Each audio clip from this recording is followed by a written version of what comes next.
Okay.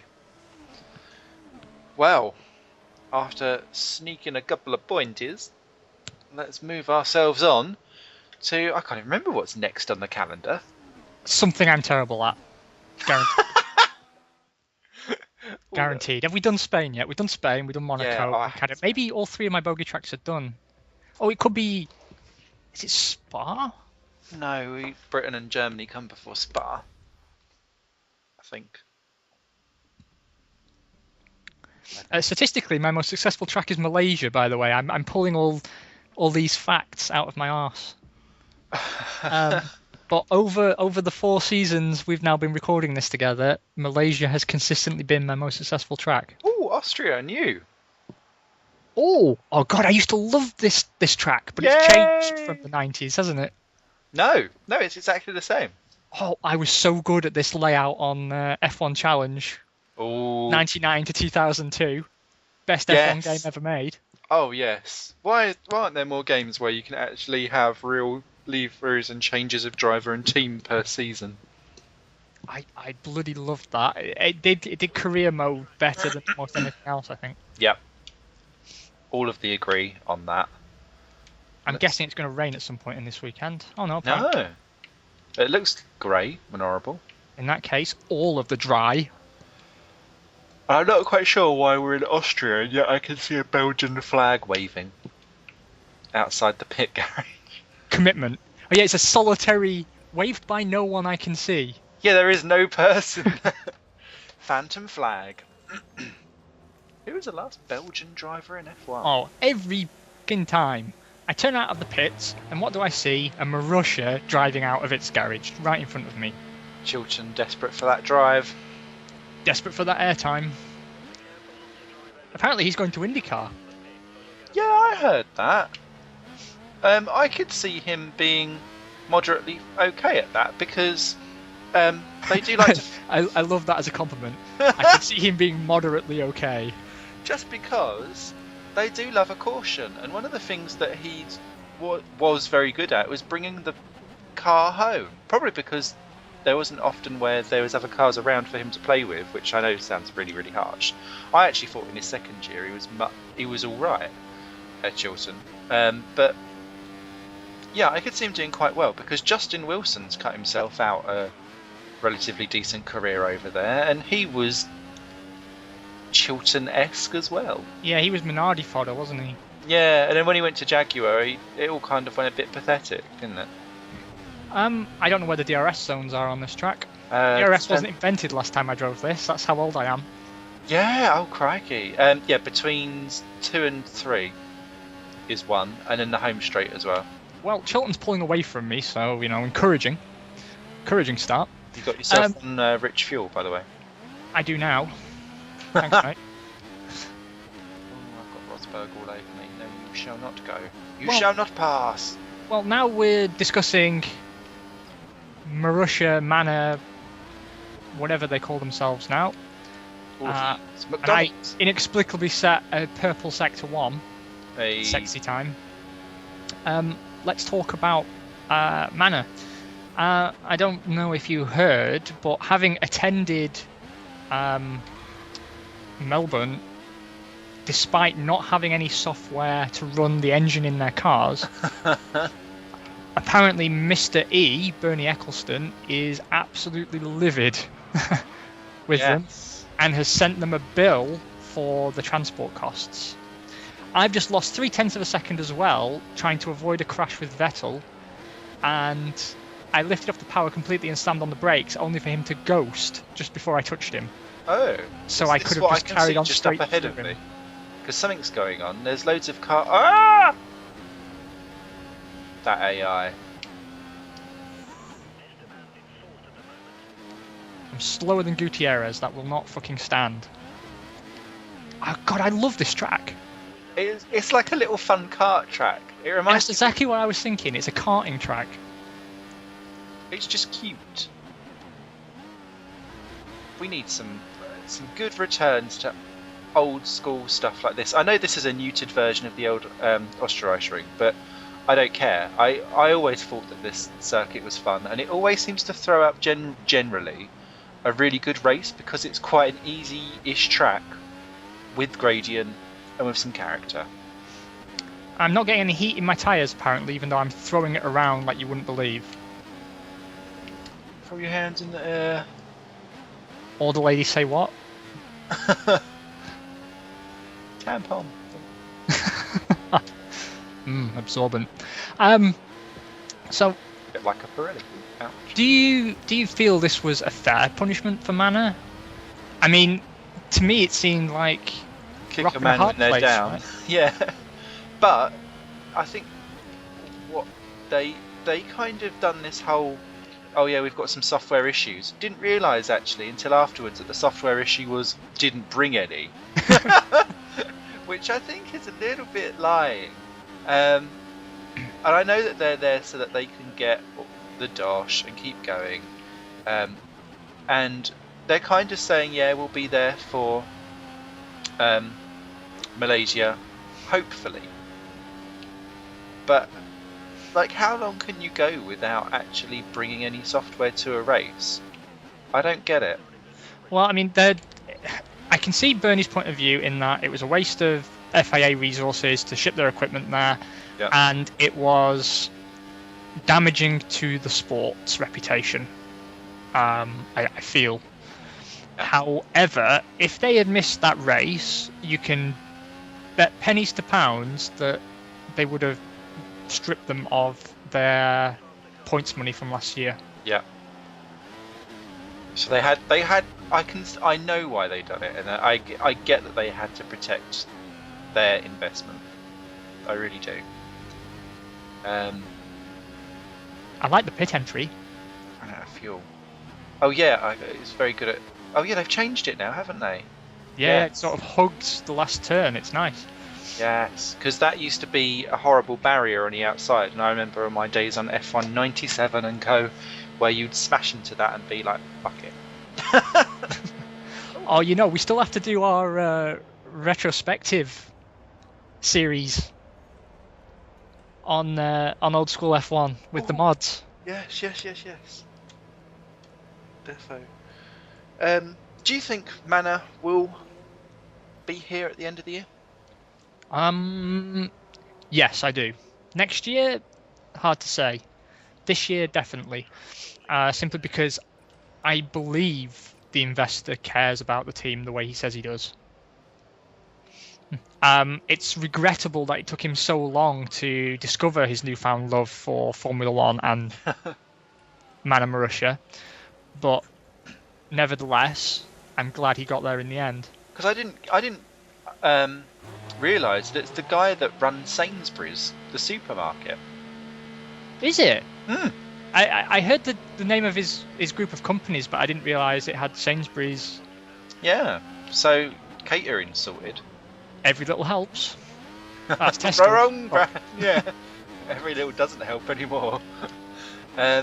So I think the good thing for them is that they've got a proven businessman who understands business, that can provide that edge, maybe, hopefully, to what is a racer's team.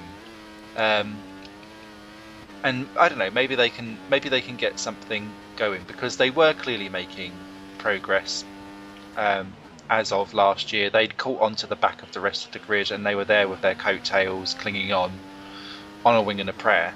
And so the longer rules are stable, although it didn't seem to be like it in Australia, generally the closer the grid gets, the more likely there is for them to be competitive. So let's hope. I was glad to see them back, put it that way. It is a racers team, as you put it, and they're a team full of people who deserve to be in F1. I don't think there's any dispute about that. Shame on Force India for their interference, I feel. Yeah, especially when they're struggling, which does put it in new light, I guess, is that they're struggling too. Oh, Ben, you've just completely balls that corner. Sorry, go on. That's right. I guess that does shed more light, is that if they're struggling for it too, they're looking after their own interests to make sure that their package for help doesn't get buggered up as well. So I can kind of see vaguely where they're coming from. Yeah, it's It's a sorry mess. What do you think of their two drivers? They're Merry Men and Will Stevens. I don't know enough about Roberto Meri to really comment. I've heard his name being passed around F1 teams for the last 2 years, I think. So he's obviously always been there or thereabouts in terms of securing a seat. But I've got cold tyres still. Same. What position are you in, Old Spot? 19th at the moment, but I'm on a purple sector 2. I'm trying to get into a rhythm, but are you finding that your car is... Mine's sliding. Is it bouncing and juddering when you're on the limiter around that sweeping left-hander? No. It's very 2005 Minardi, like we were talking about last episode. Oh, I did not cut that corner. Oh! I just went flying through the air down a straight. I didn't mean to do that. There's a weird bump. I think Meri could be quite good, actually.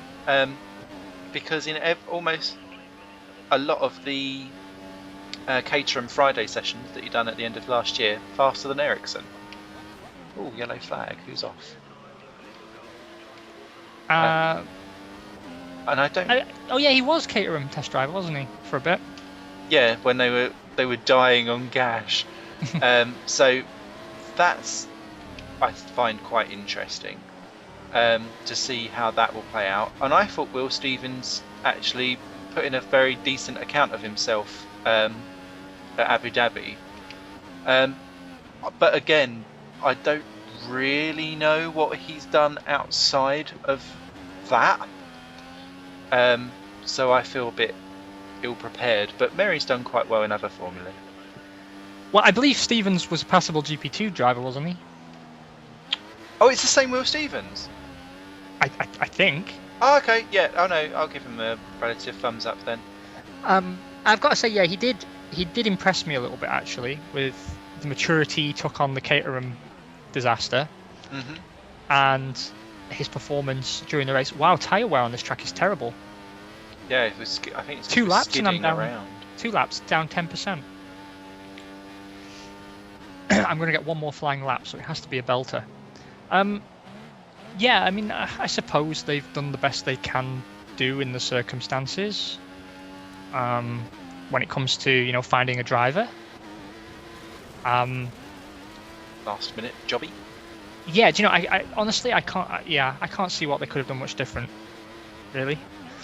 But the driver situation is always very bizarre, and you get these contracts that say you're a development driver or you're promised a driver for next year, and then all of a sudden, you're Guido van der Garde and completely. Yeah. Maybe he'll end up there since he's got 8 million.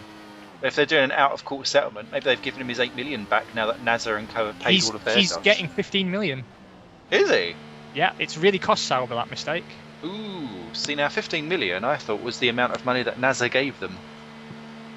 Yeah, so they're buggered really, aren't they? Yeah, I'd take 5 of that to Marussia, and I think, or Mana Marussia, I think they'd be quite grateful of that. Well, I mean, it's kind of good for him because he's got the moral high ground. All the drivers and the press agree that he was in the right and Sauber was in the wrong, so he's got good PR there. Yep. He's got enough money to give his sponsors the money back and still be in profit and still have money to fund his own race career for a season. Like, his sponsors have got to be very happy about this. Yeah, more airtime than they ever got in the Caterham in 2013. He can afford to pay them back with interest and still secure himself a seat somewhere like Marussia. Yeah. Now, speaking of development drivers and all this nonsense, let's dive back to Melbourne last week. Yes. Valtteri Bottas puts his back out in Q2. Believes he's fit to race, but fails an FIA medical examination and is banned from taking the start. Yes. Interesting to see how quickly Claire Williams comes out and says, actually, I think you'll find Alex Lynn is our reserve driver, Susie Wolff is merely a development driver. It's obvious they're never going to let her anywhere near that car in a race. Mm-hmm. Which was very interesting to see. I'm sure Susie felt equally intrigued. But there was a lot of questions surrounding why Williams only fielded one car, because it's expensive especially when you're as competitive as they are, to lose the points earned by your second car. It was a very strange decision outwardly, but I believe I'm correct in saying that it's down to a rule technicality. It is. If you qualify the car, that is the last point on which you can swap a driver. You can't then swap the driver out because they technically have not qualified within the 107% rule of Q1 to go out, and so you are then not able to swap. If he'd have done that on Friday, they could have had Lynn in, no problem.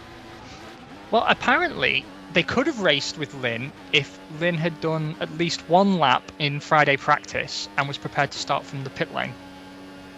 Oh, I didn't know that.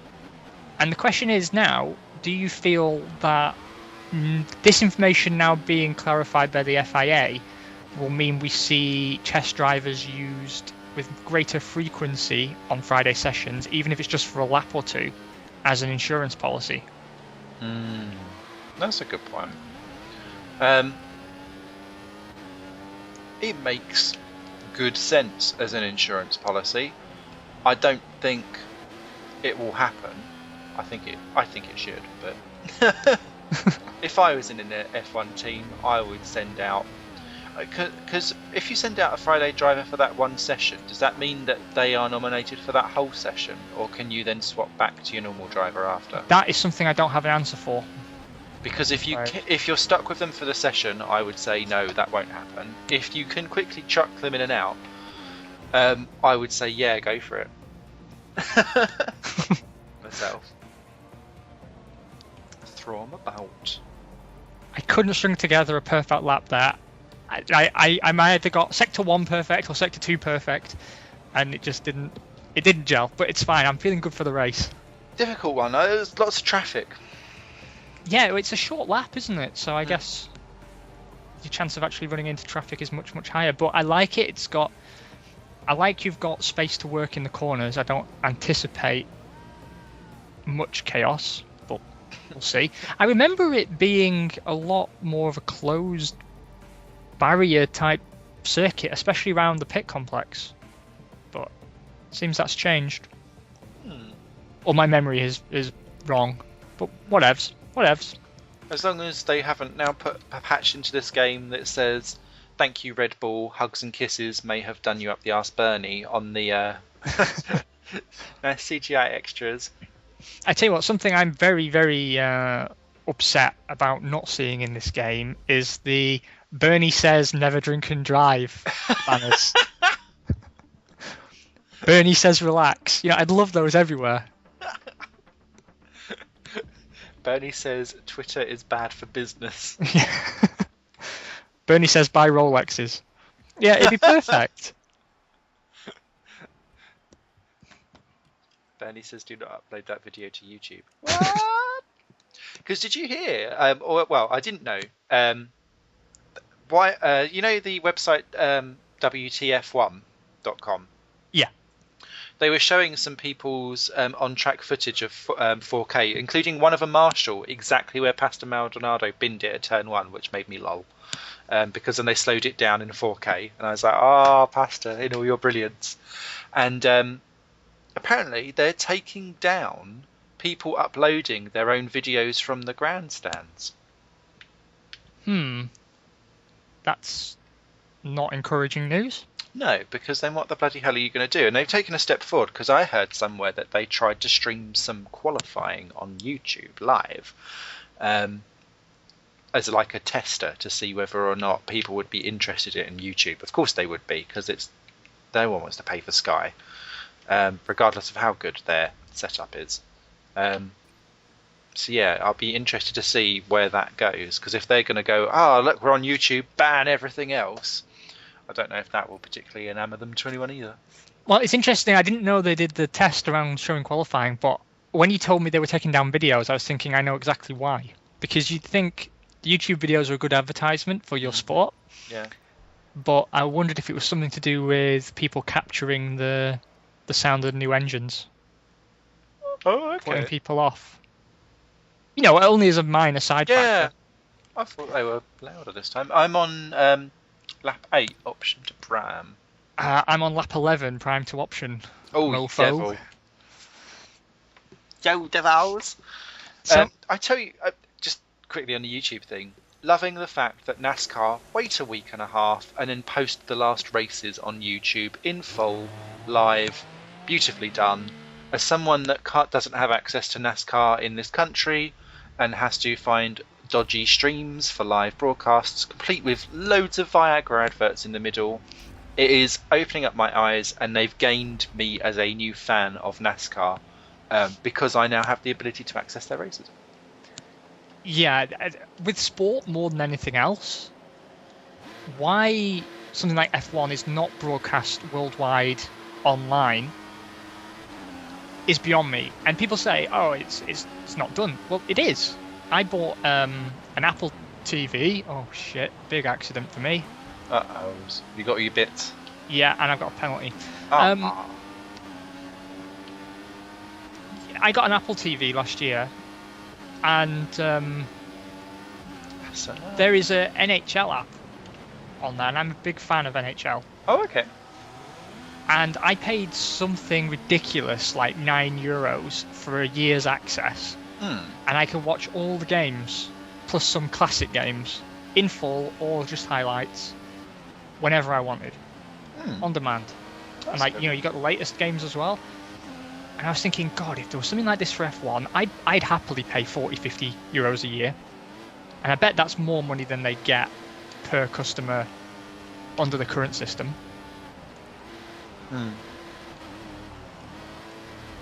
Because do you think that putting F1 on a payable platform like Sky F1 has helped or hindered F1? I think it's damaged the sport. I didn't want to pit in on this lap. I wanted to last another, and then I could make my options last. But guess what? You can't drive this track without a front wing. It just isn't feasible. Oh no, you didn't realise you'd lost your front wing. Lost it completely. Oh mate. I think I put Vern out of the back of the race. Out of the race. It was strange. I don't know why I braked so late, but it was my mistake. Absolutely. But it's okay if I can make my tyres last, unlikely as that sounds. Then that should be fine. No, I think putting F1 behind a paywall is a bad move. The BBC to me always did the best coverage anyway. Splitting it between Sky and BBC was a ridiculous move. And when you've got a lot of casual fans of the sport who float in and out, people who drift away when there's a period of domination by someone like Schumacher or Vettel, and then people who come back when there's a format change or a promising young driver comes through, you're essentially holding them to ransom. Yeah, because it's a lot to expect someone as a casual person to part with the dosh under the promise of you're going to get X, Y, Z, blah blah blah blah blah blah. I suppose you would then go for the BBC coverage as a casual person to see whether or not you're interested enough and want to then make that jump to being a preferred payable customer. But yeah, I think as a business model, surely, I think we've covered this like in previous years when this first happened, but it was, to me, as a sponsor of a sport or a car or a team or a driver, I want to be able to show that I get a global audience of X amount of millions that can see my tiny little writing on a high-speed billboard. And by putting that behind a paywall, all that's done is limit the amount of people. And those kind of people would be the people who would still watch it anyway, regardless of whether it was free or not. So they're kind of the people that I'd be marketing to necessarily. Yeah. Yeah, no, cheap. I get it. I mean, the thing was, I always wondered why F1 made sense as an investment for a company anyway, and then it was pointed out to me that it's not really the advertising people are in it for. It gets you access to a room of incredibly powerful and influential people. Yeah. So if you remember, do you remember the company Lost Boys? They sponsored Arrows and Minari for a bit and stuff. Yeah. And it's I never quite knew what that was, but yeah. It was not the film. I think it was a marketing company. I think. And when you look at the history of that company, they've got a different name now. It's not a huge company or anything, but they were spending a huge amount sponsoring F1. And then I read an interview with someone somewhere who gave that company as an example, saying, yeah, it's a lot of money to cough up, and you think, well, yeah, your name's on the car, but no one knows what you do. But what they were really doing was getting access to the paddock. And all of a sudden, they're, in a restaurant full of team owners and people from the huge car companies and stuff, and you're making business connections. And when you're smoozing potential clients, you've got somewhere to flashy to take them. Hey, let's go to the private area at the F1 paddock. We'll fly you out to, I don't know, the US Grand Prix, and we can do business there. Yeah. And that then starts to make a lot more sense to me. Yeah. As an investment for a company to make. But I agree with you, the global audience is a bonus, and it's a big bonus, and it's one that should be made available purely for the sustainability of the sport. But I guess Bernie says relax. Interesting that we're driving around here, by the way, because obviously the German Grand Prix has been cancelled, and being a resident of the fatherland, I get emails from the local ticket companies, and I got one yesterday saying, well, the German Grand Prix has been cancelled. Would you be interested in the Austrian Grand Prix instead? Click this link, blah, blah, blah. So I clicked the link and thought I'd take a look. Yeah. Now, as you know, Formula E is arriving in Berlin in 2 or 3 months from now. And I got, there was 3 tiers of ticket. So you got gold, silver and bronze. Bronze was standing room only, turn 1, which is a good place to have standing room only, I think. Yeah. And that was €10 a ticket. Wow. And then silver was the 2 main seating areas, which is somewhere between turn 6 and 7, I think. Uh-huh. And that was €30 a ticket. And then the seats opposite the pits were gold, and they were €45. And for the price of that ticket, you got obviously access all day, including, I believe, 3 support events, which is pretty impressive. Well, I didn't know that there was support for the Formula E. It makes sense, I suppose, but... There is indeed, including one is a competition for local school children who have to, local high schools and colleges and universities build races to enter. Oh, wow. So I'm quite looking forward to that. Soapbox. There's also a Formula E village where there's a full day's entertainment. We're talking stud motorcycle riders, sort of interactive displays to get involved with, restaurants, bars, the works, right? So for €30 is what I paid for my ticket. I get access to that for the entire day, all the support events, and if I have a child, if I have children, sorry, not just a child, they can come with me for free. Oh, wow. Compare and contrast, the cheapest ticket for the Austrian Grand Prix, which admittedly is 3 days rather than 1, but doesn't have half the support or the entertainment off track that Formula E is offering. €369.81. That is fucking ridiculous. That's the cheapest ticket, and that's before you pay for your flights, your transfer to the track, your hotel, the food and drink while you're there. Yep. You get nothing. That is cray. I mean, I know I've only ever done the Grand Prix once. My ex bought it for me as a present and for my 30th, and I know that those tickets were ridiculously expensive. Thank God I got that in before we split up. But yeah, it was, and then we stayed I think in Milton Keynes, and then got the shuttle bus, and that shuttle bus was 30 quid, and that was the cheapest thing that we could find, and it just added up, because then you have a hot dog, which, because you're a captive audience in a stand, is 6 quid, and you're it's a hot dog, but you're stuck there. So stuck's the wrong word, but you're a captive audience. So it's good to see that Formula E, I know it's a lower platform, but it's doing quite well for itself, hopefully.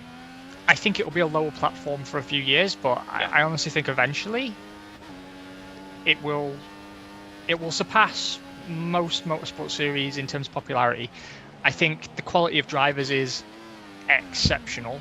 Yes. And drivers are there on merit because it's so cheap to run there at the moment. And once they start bringing in the Formula One elements of designing and building your own chassis and multiple engine suppliers and stuff, I think competition will hot up, and I think it will get very, very, very interesting. And I'm super excited to be there for the race. Just locked up again. But it led me to thinking, why are all these tracks going out of business? Because even a poor sales week, you're still talking tens of thousands of tickets sold. Yep.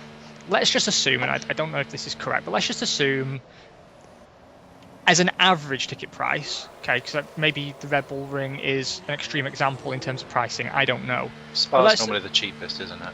But let's just assume as an average ticket price is about €350. Australia this year had 100,000 attendees across the weekend. So what, you're talking 3.5 million in gate receipts, if my maths is correct, which it probably isn't. That's a staggering level of gate receipt for any event. Yep. But then again, I suppose 15 Melbourne cars. is one of the few events that actually turns a profit. I believe the organizer this year said that their profits had increased 5%. So Australia's a bad example because it's actually a financially viable event, which I believe there's only that and Silverstone that make a profit for the tracks. Which is bizarre when you're considering the people and everything else that goes along with it. And is it that they are charging too high and therefore are never getting a sellout crowd? Is it that there isn't enough capacity, or is it that actually everything around it is costing too much to run? That's an interesting thing. Well, this is the question I wanted to discuss with you, because is it a case of, well, you know, if you knocked €100 off the tickets, you'd sell X many more and you'd actually make more money overall? Yeah. Or what? Or is it that they're trying to make money in the wrong places? Because, like, those gate receipt numbers sound really, really good. Mm-hmm. So, you know, what's the hitch? And then I guess the problem comes from the fact they're not selling as many tickets as they could because they're not holding races in places that care about F1. Yeah. You know, we're going to have a Azerbaijani Grand Prix at some point in the next 2-3 years.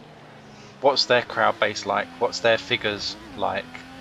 And what's the barrier to entry in terms of like normal price? It's a bit like Brazil's a poor example, but in a extremely poor country, how many people can really afford that kind of money to go racing at a circuit like that? And yeah, exactly. I guess also for Melbourne, how many weekends in the year is that actually a race circuit? So does it have to hold that all year round? And what responsibility does F1 have, if it has any responsibility at all, to provide something entertaining and exciting to keep that circuit in business beyond that weekend as well? Well, according to Bernie, it has no obligation to the track. Great, thanks F1, use everything. But what I mean, you got to remember as well, what nearly bankrupted Silverstone was the fact that Bernie insisted on them upgrading facilities that had only recently been upgraded, because he genuinely wants the highest standard of everything. And I recall, I believe it was Formula1blog.com, their podcast discussed this some point last season, saying that, you know, they attend a lot of races in a year, and they were essentially saying, you know, there are tracks out there that had, you know, 5-star facilities that have been told you have to do a complete upgrade. This is the standard for Formula One now, and if you want to keep a race, and it's costing them tens of millions to meet the standards that, you know, you could argue they were meeting already. And who is that the standard for the I'm an investor, I get to sit here and wank myself all over the paupers who have had to pay for God knows how many tickets below?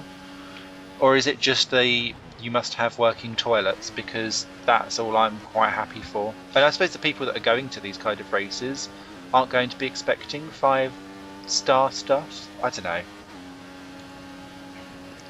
I honestly don't know. Formula One's really an enigma at the moment. The decisions just baffle sane thinking. Well, my tyres aren't going to last, but they're holding up better than I feared they would. I've just found myself behind B77 ass and his bad back. And somewhere down the road is Rate Main. Who's that? Romain Grosjean. Oh, crikey. They write his name as R number 8 Main. So I was calling Rate Main. It's odd that drivers now feel the need to work numbers into their names in hideously laboured puns. I mean, you could argue B77 ass almost works. Yeah. But I actually just preferred it when he was #Bottas! Yes. You got to scream that at every opportunity. It was great. Who else is doing it? Let me think. I mean, I know Hamilton and Rosberg just, go by their initials and number, which makes a bit more sense. Can I just say, though, how delighted I am actually with the driver numbering system. It's working in a way for me that I didn't think it would. I used to like the system of you took a number based on where you came last year. I liked that system. But actually, drivers picking their own numbers and building brands for themselves has been more interesting for me than I anticipated it would be. Yeah, I'd agree with that, actually. I thought it was really interesting that Hamilton decided to stay with 44 as opposed to take the number 1. I saw there's a quick flash of an interview with, I think it was Martin Brundle that he was with, and he was like, no, number 1 gets passed around, she's a dirty little hoe. I like my number 44, she's only been with me. I was like, yeah, that's great for marketing ploy, but actually, if you have always had that number, and it becomes a bit like a superstition, I guess, in a way. I think it'd be really interesting if it keeps that number system, and someone has always had a certain number, and when they get in there, someone's yoinked it beforehand.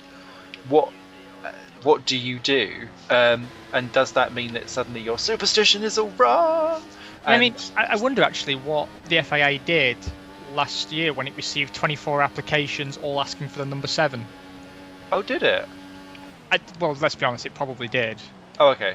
I still think the best name number combination on the grid is Pastor Maldonado electing voluntarily to take number 13. Yeah. That was just sweet for me. That was so sweet. I suppose he'd have been guaranteed for it. Yeah, see, now I would have gone for number 77 because that's always been my sim racing number if I can have it. And I don't, in the league where I'm racing at, 77 was already taken.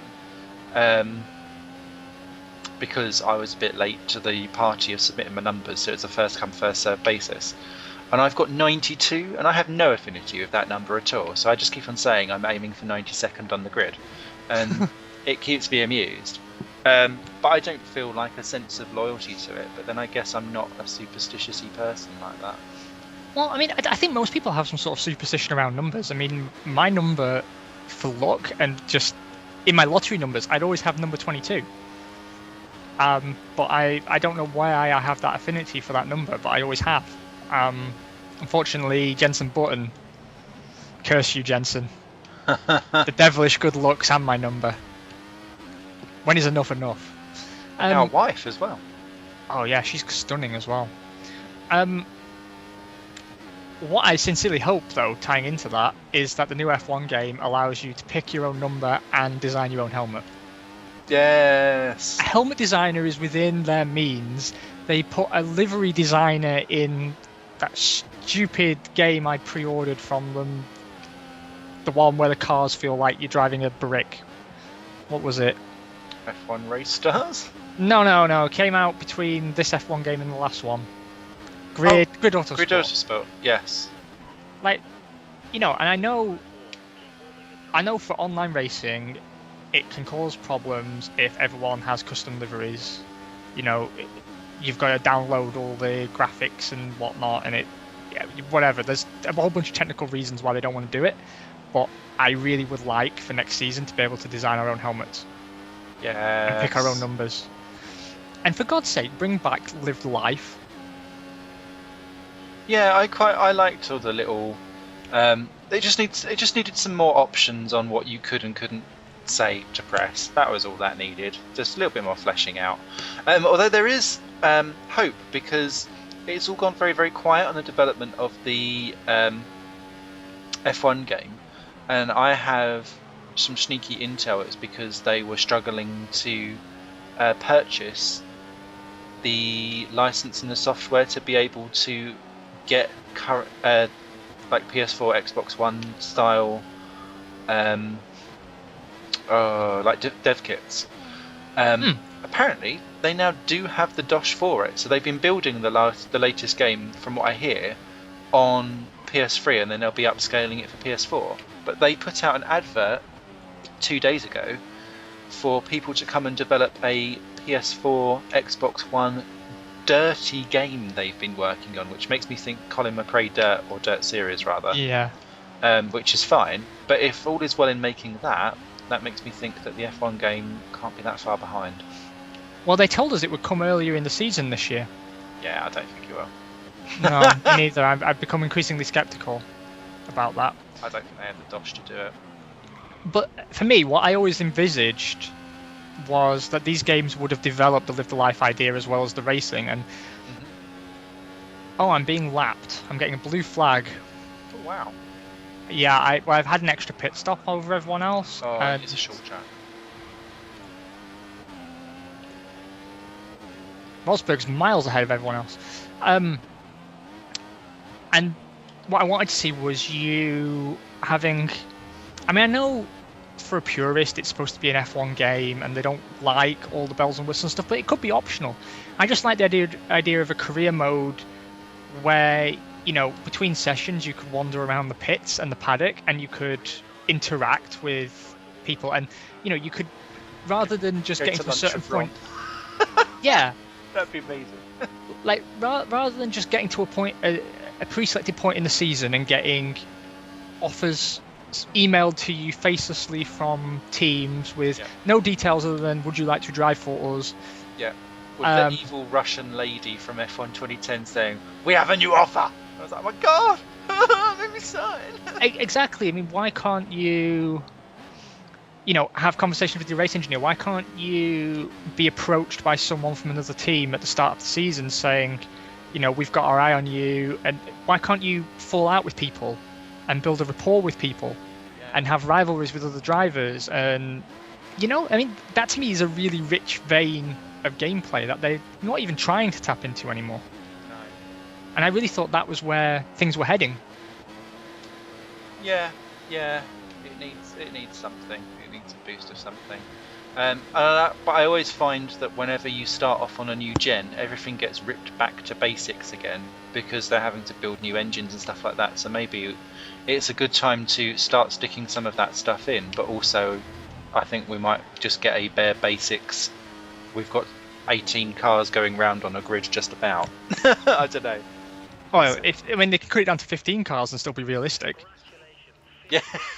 I just like the idea as well of, like, you know, having a brief shot on the grid prior to the race, and then, you know, Eddie Jordan coming over and molesting you in your cockpit. That sounds like... Or, you know, Martin Brundle insulting you for no reason. Yeah. That would be cool. Well, I'll be honest, I'm disappointed given that my pace was consistently passable throughout that race. Yeah, 14.8. Well, that'd have stuck you. You're faster than Jensen and Kvyat. You'd have been on for points for that, maybe. Yeah, I was trying to mask my frustration as we were going round, but I really felt that had I not lost my front wing at the start, I could have challenged for some low points. But whatever, again, no one's here to see us winning. No. or even scoring points. They're here to see me battle Max Chilton for 21st and talk the bollocks. Strangely, both Williams decided to two-stop on that race. I don't know why.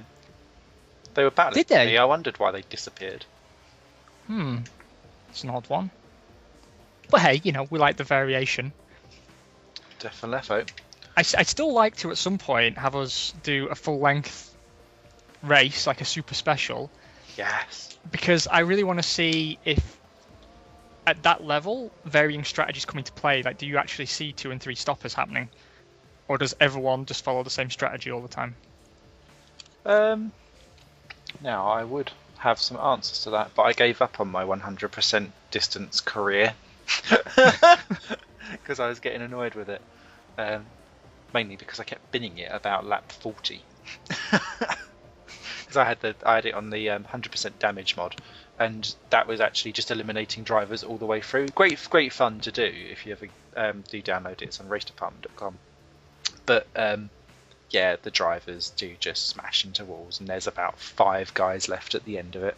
I'm not in the burger variety. If you've ever been to one of those stores. Anyway, well, that was our Ostrich Grand Prix, and at the Ostrich Ring. Yes. We'll be back again with more tacos, joys, and crashes. Bye. Smashy, smashy. Smashy and nice.